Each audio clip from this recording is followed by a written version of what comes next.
with thank you for this day. Everybody will please stand. Get rid of the mic, kids. Please know I'm not a singer, so I'm going to stand back, but Judy and I and Rosemary are going to start us out. Okay. So, all right. 1, 2, 3. Thank you for this day, Spirit. Thank you for this day. Thank you for this day, Spirit. Thank you for this day. This beautiful, this beautiful, this beautiful day. This beautiful, this beautiful, this beautiful day. Thank you for my friends, Spirit. Thank you for my friends. Thank you for my friends, Spirit. Thank you for my friends. My beautiful, my beautiful, my wonderful friends. My wonderful, my wonderful, my wonderful friends. Thank you. You did it.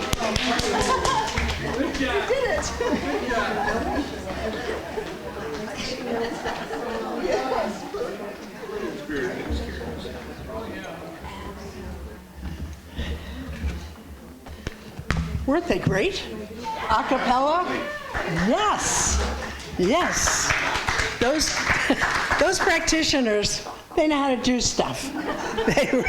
They really do. Good morning. My name is Mary Ann Akers. On behalf of Reverend Donna Maurer and the Board of Trustees, I am privileged to welcome you to the Sonoran Desert Center for Spiritual Living. Whoever you are, and wherever you are on your, I can't see this, wherever you are on your spiritual path, you are welcomed here. Here you will be validated, supported, and encouraged to be all that you're meant to be. Our vision statement is love in action every day and every way. We just saw it here. We express this love by learning and living the principles of the science of mind. You'll find our declaration of principles at the back of your program. Please join me now in reading them. I believe there is an infinite intelligence operating throughout the universe. I believe this intelligent power is only good. I believe this intelligence expresses as me. I believe through my conscious use of this power, I create my life as happy, healthy, and complete. And so it is. If this is your first time here, we especially welcome you and thank you for your interest and curiosity. Do we have any firsties? Do we have any almost firsties? Well, welcome to the regulars. Sherry's back. Hi, Sherry. Welcome back. Okay. Oh, dear.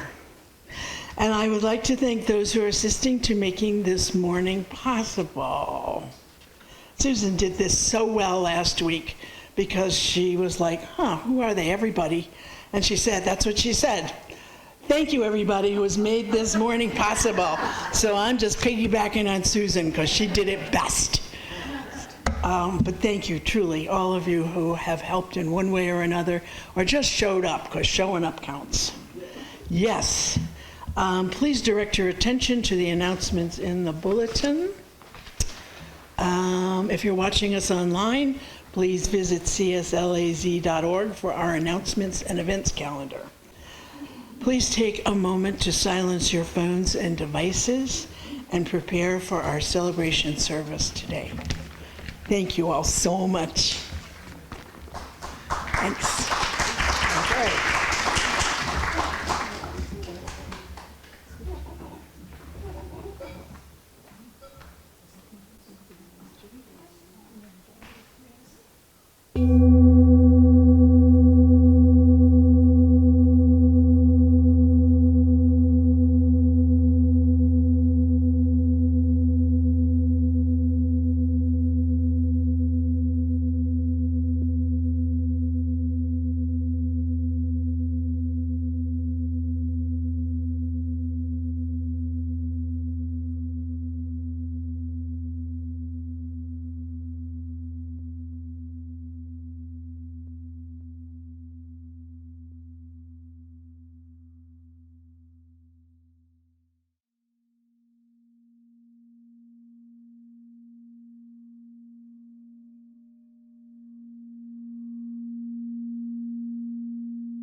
Good morning. My name is Louise, and it's good to see you all here. It's wonderful to see more people coming.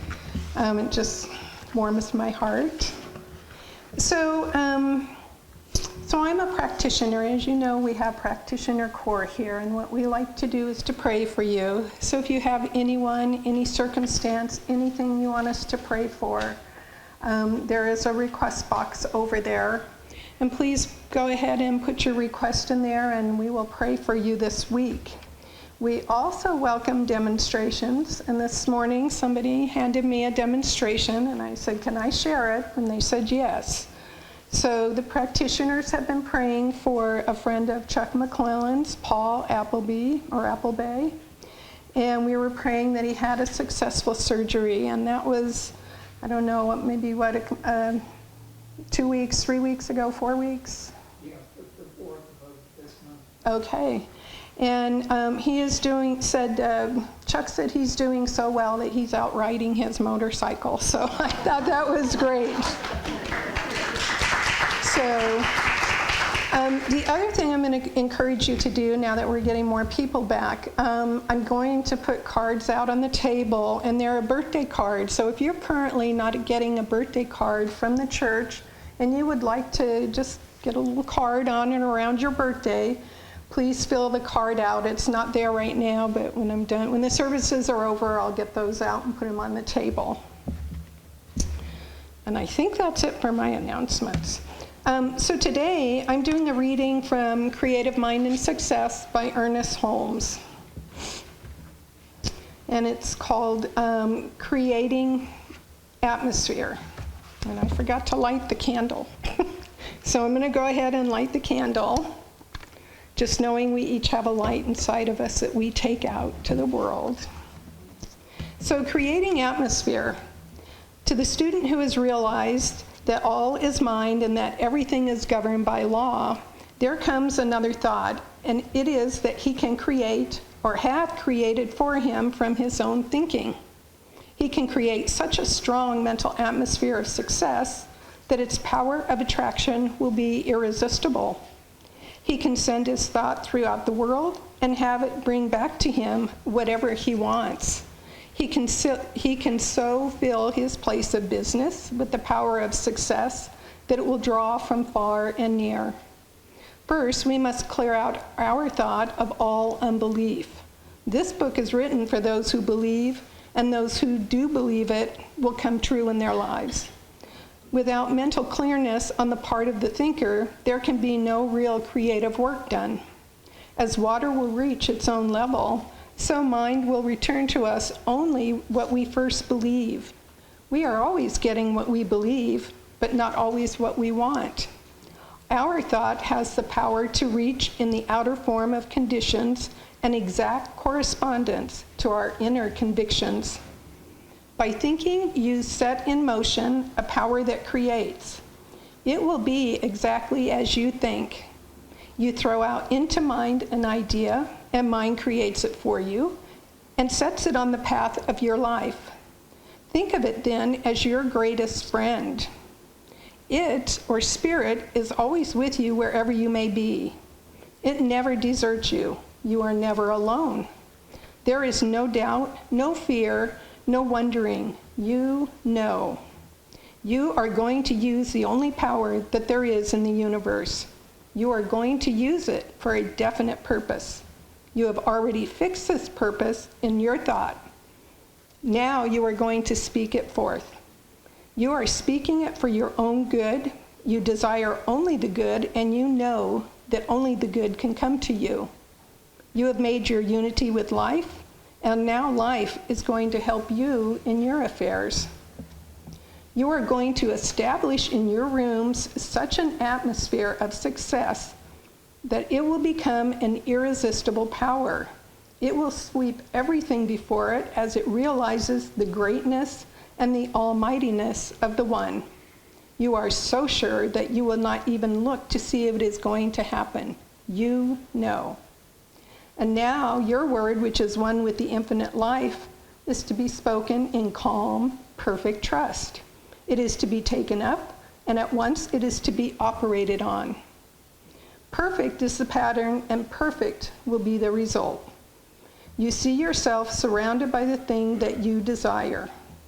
More than this, you are the thing that you desire. Your word is now establishing it forever. See this, feel it, know it. You are now encompassed by perfect life, by infinite activity, by all power, by all guidance. The power of the Spirit is drawing to you all people. It is supplying you with all good. It is filling you with all life, truth, and love. Wait in perfect silence while that inner power takes it up, and then you know that it is done unto you. There goes forth from this word the power of the infinite. The words which I speak, they are spirit and they are life. Namaste.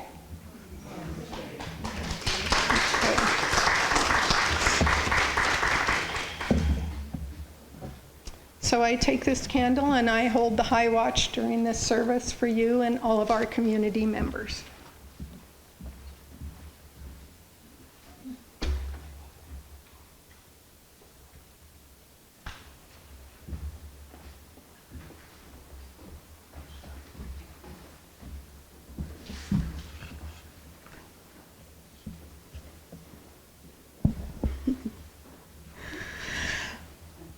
Feels so funny without music. So we'll all do our prayer work for Heather that she gets back on track real soon. God bless her. She's been such a stalwart here that. No, she's vaccinated. I don't think so. So. Okay.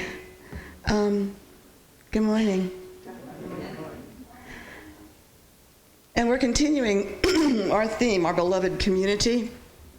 And our topic this morning is Ubuntu. I am here. I am because you are. I am because you are. Ubuntu is an African way of being, and that's exactly what it means. I am because you are. You are because I am. I am because we are. It's translated in several different ways. But it really does bring this idea of connection to light, that we are all connected. And as we know that and work from that premise, we create a very different kind of feeling. You know, in the Western world, we're in competition, and somebody has to get to the top, which means that somebody has to get to the bottom. Ubuntu is not like that at all. In fact, there's several of the same story on the website. An anthropologist studying the habits and customs of an African tribe found himself surrounded by children most days, so he decided to play a little game. He managed to get candy from the nearest town and put it all in a decorated basket at the foot of a tree. Then he called the children and suggested that they play a game. When the anthropologist said now, the children were to run to the tree, and the first one there could get all the candy. So the children all lined up waiting for the signal, and when the anthropologist said now, all of the children took each other by the hand and ran towards the tree. They all arrived at the same time, divided up the candy, sat down, and began to happily munch away. The anthropologist went over to them and asked why they had all run together when any of them could have had all the candy to themselves. The children responded, Ubuntu. How could any one of us be happy if all the others were sad? I am because we are, you know. Mark Nepo in his book of Awakening tells this story. In the winter, I met a man in South Africa. After several days together, I asked him about Ubuntu. He said, it is a deep African custom. He did not explain, but rather repeated its meaning more slowly and with deeper reverence. It means, I am because you are. You are because I am Ubuntu. And Mark goes on to say, I remember, he had a friend named Robert. He said, I remember years after Robert helped me survive cancer, after I helped him survive alcohol, I remember the two of us in a small park eating sandwiches with numb fingers like little damaged birds. Robert raised his head suddenly and said, "I have had cancer." And I took his hand and offered in return, "And I have been an alcoholic." Ubuntu, how we need each other to be complete. And as I think of our center, I realize that each one of us is here because of each other. We are all making this possible. Each of us are giving our time, our talent, and our ties to something that we love so very much. We are because you are. The center is because we are, because you are. This is family, this is home, and this is Ubuntu. Archbishop Desmond Tutu describes Ubuntu with these words: "It is about the essence of being human. It is part of the gift that Africa will give the world. It embraces hospitality, caring about others, being able to go to the extra mile for the sake of others. We believe that a person is a person through another person, that my humanity is caught up, bound up inextricably with yours. When I dehumanize you, I inexorably dehumanize myself. The solitary human being is a contradiction in terms, and therefore you seek to work for the common good because your humanity comes into its own belonging." Reverend Michael Battle of the Duke Divinity School in North Carolina has studied Archbishop Tutu's work on Ubuntu and reflects on its strong interdependence of human beings. We say a person is a person through other persons. We don't come fully formed into the world. We need other human beings in order to be human. You and I are made for togetherness. We are made for family, for fellowship, for community, to exist in a tender network of interdependence. And I love the idea that we as a spiritual family and community exist in a tender network of interdependence, and that we do care about others. We go the extra mile for people in our spiritual community and beyond it. And this Ubuntu idea may be extended to see how everything is interdependent, not just people. Vietnam monk and mystic Thich Nhat Hanh often referred to the interbeing of all things, how connected everything is to everything else. And this is one of his favorite ways to explain interbeing. If we take a moment to reflect, we can clearly see that there is a cloud floating in this sheet of paper. Without a cloud, there will be no rain. Without rain, the trees cannot grow, and without trees, we cannot make paper. The cloud is essential for the paper to exist. If the cloud is not here, the sheet of paper cannot be either. So we say that the cloud and the paper inter-are. Interbeing is a word not in the dictionary, but if we combine the prefix inter with the verb to be, we have this verb interbe. Interbeing. So if we look into this sheet of paper even more deeply, we can see the sunshine in it. If the sunshine is not there, the forest cannot grow, and so we know the sunshine is also in this sheet of paper. The paper and the sunshine inter-are. And if we continue to look, we see the logger who cut the tree and brought it to the mill to be transformed into paper. We know the logger cannot exist without his daily bread, and therefore the wheat that became his bread is also in this sheet of paper. And the logger's father and mother are in it too. When we look at this way, we can see that without all of these things, this sheet of paper cannot exist. Looking even more deeply, we can see that we are in it too. When we look at a sheet of paper, the sheet of paper becomes part of our perception. Your mind is here, and mine is also. So we can say that everything is in here with this one sheet of paper.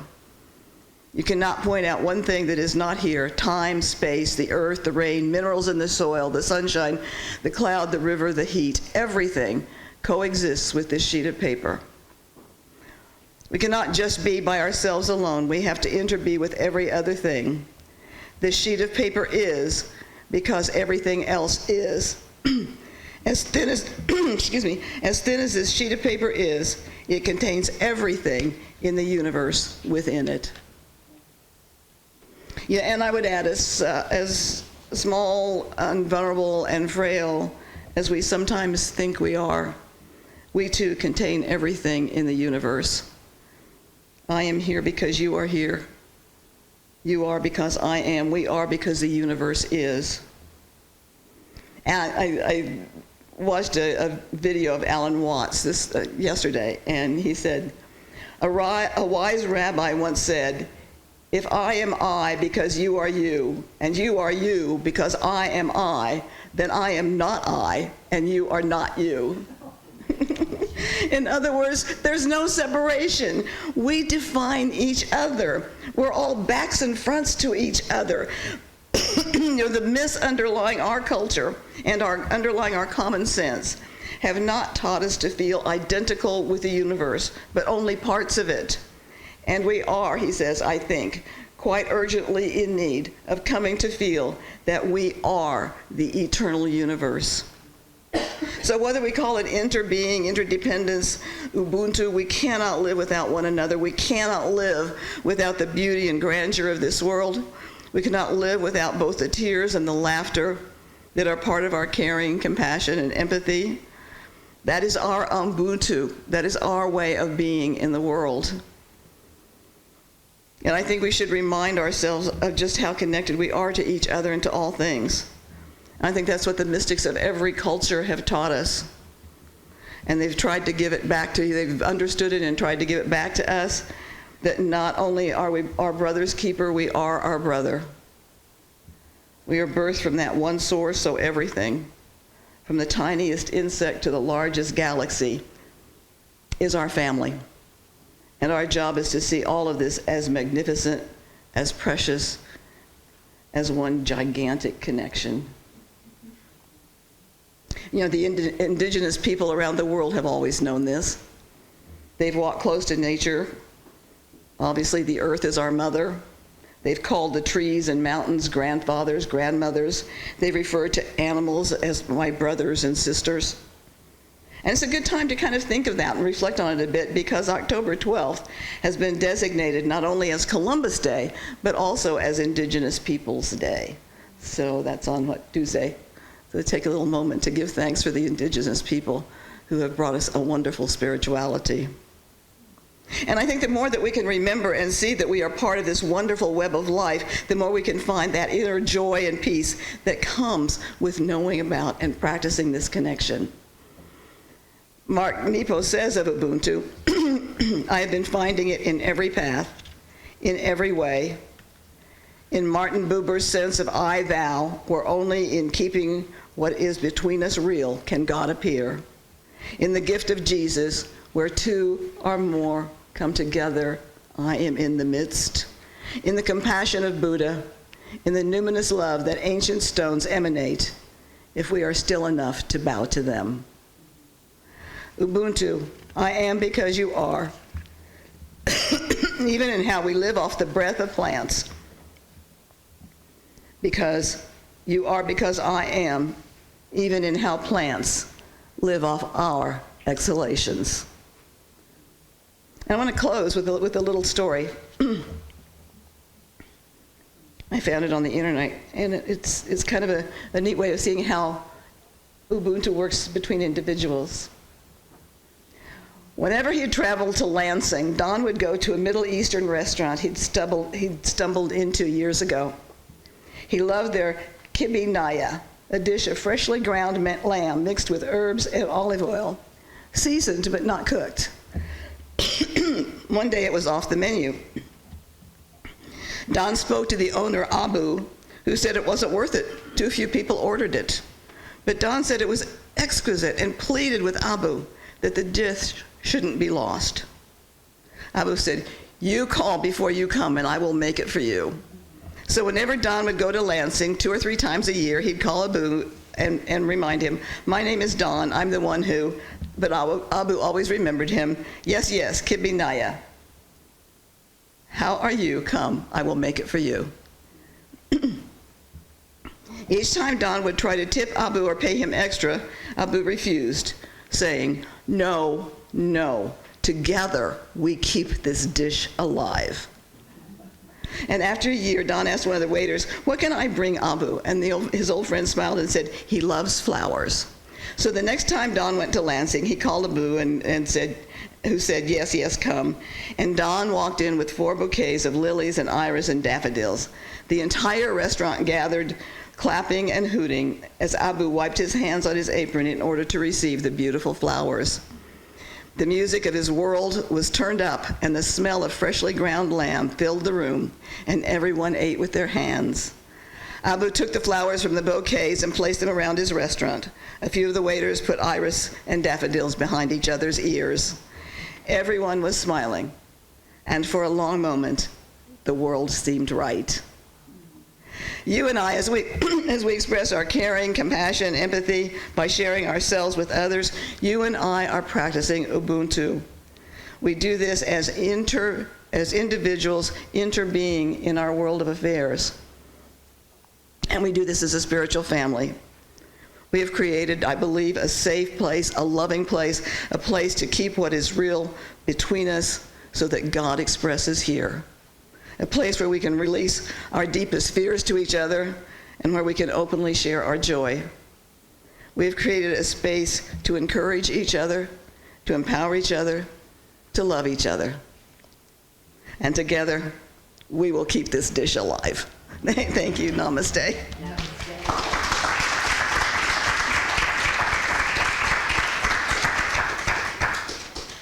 Okay. This is going to be a fast service. We got more time to communicate with each other, to talk with each other. That's good.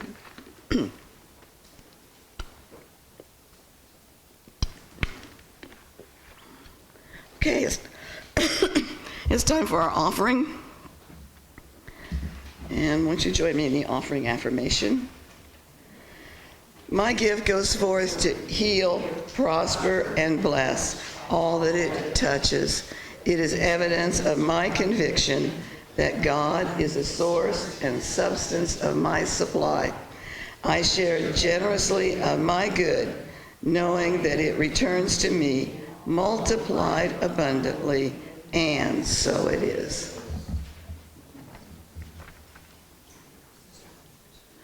And since we have some time, is there anyone who'd like to say something? I'm serious. Is there anyone who'd like to say something? Because I'm up here and the practitioners are up here, but you're not up here. So is there somebody that would like to just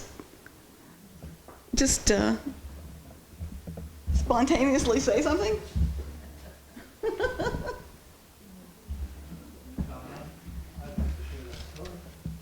Come on up.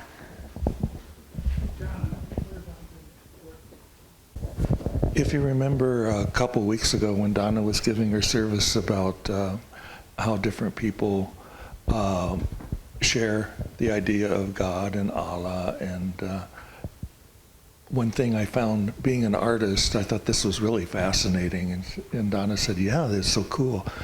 You know how we all live out here in the New Mexico, Arizona area, and we have these buildings that are older that have the deep adobe walls. Well, over in the Mideast, a lot of the buildings have the same type of structure, and because they're so dense, especially the ones that are very, very ancient, they didn't have areas for windows. But the people, when they were praying to Allah, wanted to have a view of the heavens, and at that time they did have mirrors.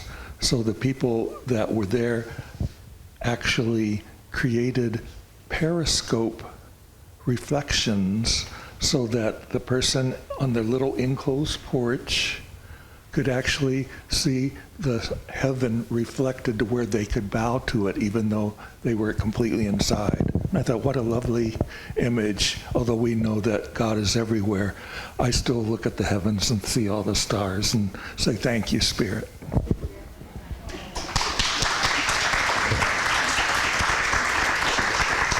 Thank you. Somebody else? Anybody else?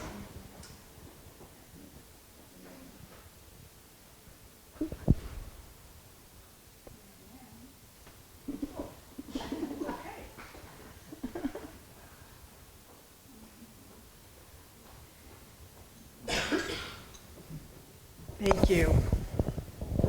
Thank you. Yes. You know, I meant to say this morning, but it wasn't really my space to do it. A while ago, like maybe even a year, Donna said to me, Reverend Donna said to me, "You seem to really enjoy yourself up there." And that's true. And I thought, why is that?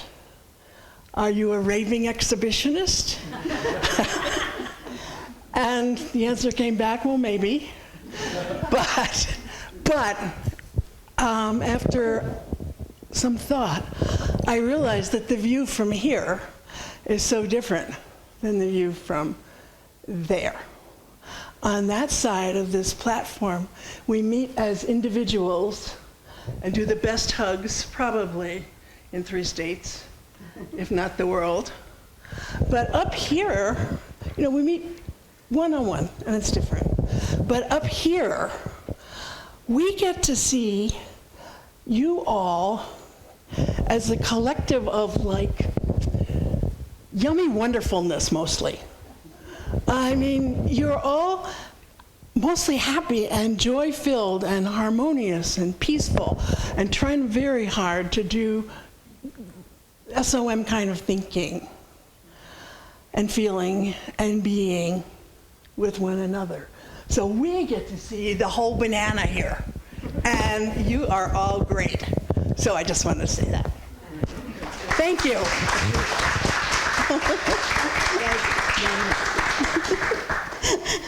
And that's really true. People ask me about my talks sometimes, and what I say is I couldn't do what I do if I didn't have you.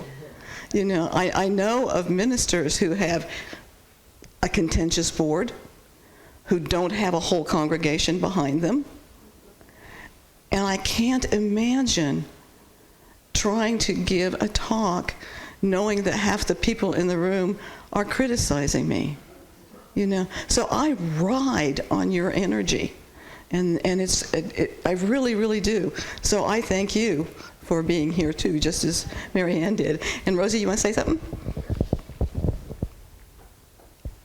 Just give me a minute. Yeah, I know, I've got them too. Be careful. Do you want to do it from down there? Would that be easy? Sorry. Okay, I'm going to put this back then. So. Sorry, guys. Oh, one of the things I wanted to share, I've been gone a couple of weeks, and 1 week, the first week, I had taken a car trip, and my sister-in-law and I went to Telluride, and Telluride in September is the most beautiful place on earth. I know Aspen is also, but the colors were incredible. Just fields on the mountains were gold and some touches of red. It was just incredible. And this morning on Sunday morning, I always watch it, it talked about the aspens, how they flow in the wind and they're like golden coins. And all the time that the color is changing, the aspen is pulling energy from each leaf into itself for winter. It's preparing for winter. So all that color is the beginning of the aspen somehow knowing that it's time, like the bear, it's time to draw its nutrients into itself to ready for winter. I just thought that was wonderful. Anyway, the trip was wonderful, winding up in Durango, and then we went to Winslow, Arizona, where I wanted to see the author of Standing on the Corner in Winslow, Arizona. 7 women on my mind. Anyway, so I got to see all of that. It was just a wonderful trip, and thank you very much. It's so nice to be back with you.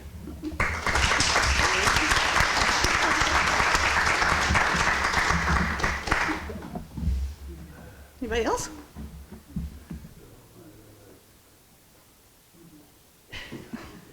Last chance.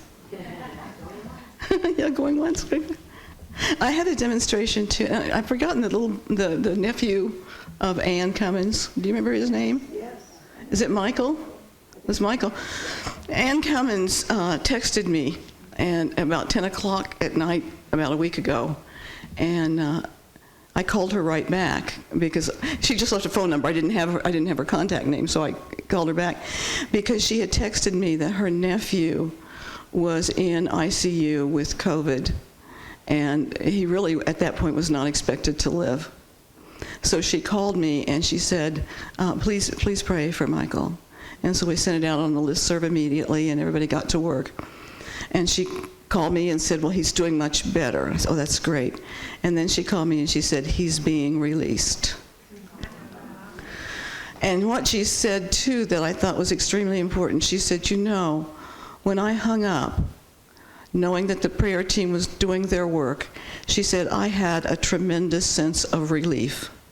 And so did my family.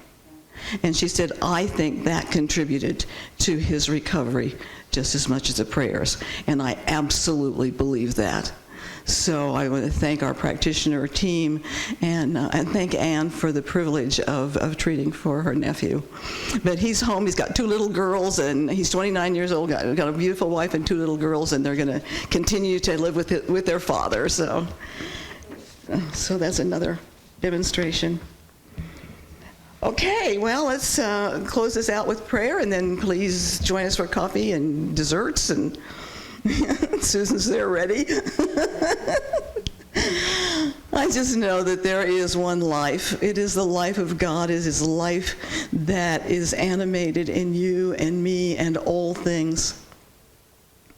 I know that we are connected in every way, that we are one, expressed as the many.